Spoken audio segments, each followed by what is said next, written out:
हाथ में नारियल लेकर रूपकंवर 15 मिनट तक अपने पति की चिता की परिक्रमा करती है। फिर वह चिता पर चढ़ गई और उसके पति का सिर उसकी गोद में रख दिया जाता है। गांव के लगभग हर घर से घी की बाल्टी लाई जाती है।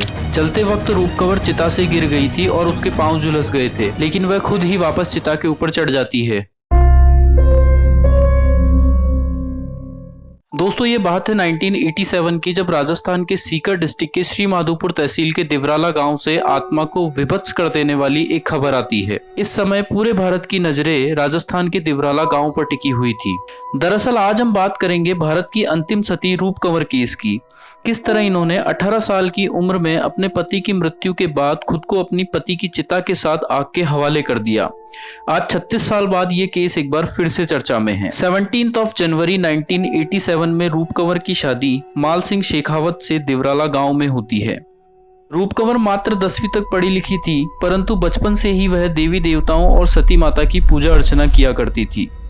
रूपकंवर के पिता बाल सिंह राठौड़ जयपुर में ही ट्रांसपोर्ट का काम करते थे। वहीं दिवराला के माल सिंह ने उस जमाने में भी बीएससी की डिग्री हासिल कर रखी थी। माल सिंह के पिता सुमेर सिंह एक विद्यालय में सरकारी अध्यापक थे। शादी के 8 महीने बाद यहीं से असली घटना की शुरुआत होती है। 3 सितंबर 1987 को माल सिंह के पेट में असहनीय दर्द होने लगता है। माल सिंह के माता पिता रूपकंवर व उनके भाई उन्हें सीकर के एक अस्पताल में ले गए। ऐसा लगा कि हालत में सुधार हो रहा है, इसलिए मां और पत्नी वापस उसी रात गांव लौट आए। लेकिन 4 सितंबर सुबह 8 बजे माल सिंह की मौत हो जाती है और 2 घंटे बाद 10 बजे उनका शव दिवराला गांव लाया जाता है। रूपकंवर बचपन से ही भगवान की भक्ति में बहुत विश्वास रखती थी।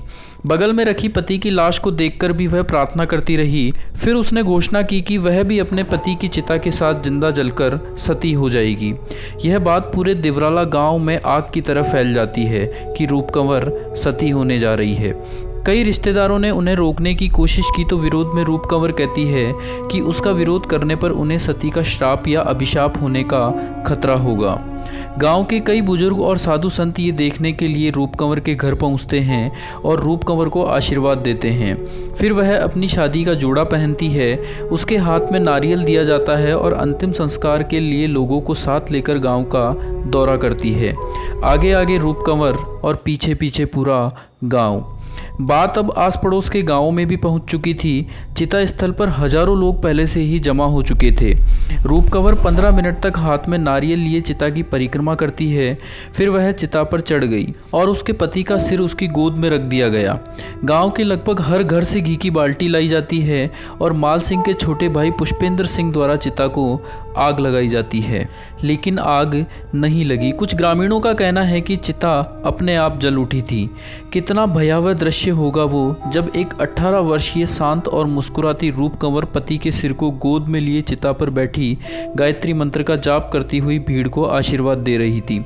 ऐसा भी कहा जाता है कि आग की लपटों से घिरी रूपकंवर एक बार चिता से गिर पड़ी, उसके पैर झुलस गए, लेकिन वह स्वतः ही वापस चिता पर चढ़ गई। धीरे धीरे आग ने उसके धड़ को भस्म कर दिया और लपटों ने उसकी गर्दन को घेर लिया, तब भी उसने अपनी शांति नहीं खोई। मनुष्य के मन में कितनी ही कट्टरता क्यों ना हो, आग में जलते जिंदा शरीर के दृश्य को बर्दाश्त नहीं कर पाते हैं और मुंह फेर लेते हैं। लेकिन इस विभत्स दृश्य को देखकर किसी ने भी इसको रोकने की कोशिश नहीं की।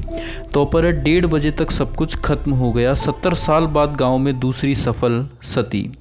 इस घटना का एक किस्सा यह भी आता है कि रूपकंवर पर उसके ससुराल पक्ष ने सती होने का दबाव डाला था। यहाँ तक कि रूपकंवर के सती होने के अगले दिन अखबार से उनके पिता को पता चलता है कि उनकी बेटी सती हो गई है। रूपकंवर के असली विचार, उनके रहस्य उनके साथ ही जल गए। अब जो कुछ भी बचा है वह मिथक और अंधविश्वास है। स्थानीय और राजपूत समाज के लोगों ने रूपकंवर को सती माता का रूप दे दिया और इसका महिमा मंडन किया। महिमा मंडन अर्थात सती प्रथा को बढ़ावा दिया गया, जिसके तहत कई लोगों की गिरफ्तारी हुई, जिसमें कई बड़े नेताओं का हाथ भी था। यह स्थान अभी भी पक्का नहीं बना हुआ है क्योंकि सरकार इसका महिमा मंडन नहीं चाहती है, क्योंकि इससे अन्य महिलाएं भी सती के लिए प्रेरित होती है। राजपूत समाज ने रूपकंवर की 13वीं के दिन 16 सितंबर को दिवराला गांव में चिता स्थल पर चुनरी महोत्सव की घोषणा कर दी। मामला हाईकोर्ट पहुंचा तो सरकार ने इस पर रोक लगा दी। 15 सितंबर को ही लाखों लोग दिवराला गांव में इकट्ठे होने लगे और 16 सितंबर को तय समय 11 बजे से पहले 8 बजे ही इस महोत्सव का आयोजन कर लिया गया। इस चुनरी महोत्सव में लगभग 2 लाख से अधिक लोगों ने भाग लिया था। मामले ने इतना तूल पकड़ा कि राजस्थान के तत्कालीन मुख्यमंत्री हरिदेव जोशी को भी अपने पद से इस्तीफा देना पड़ा था। 1987 में राजस्थान में सती प्रथा अधिनियम लाया गया। यह 1988 में भारतीय संसद का अधिनियम बन गया। आज़ादी के बाद राजस्थान में सती के 29 केस दर्ज हुए, इनमें रूप कंवर आखिरी थी।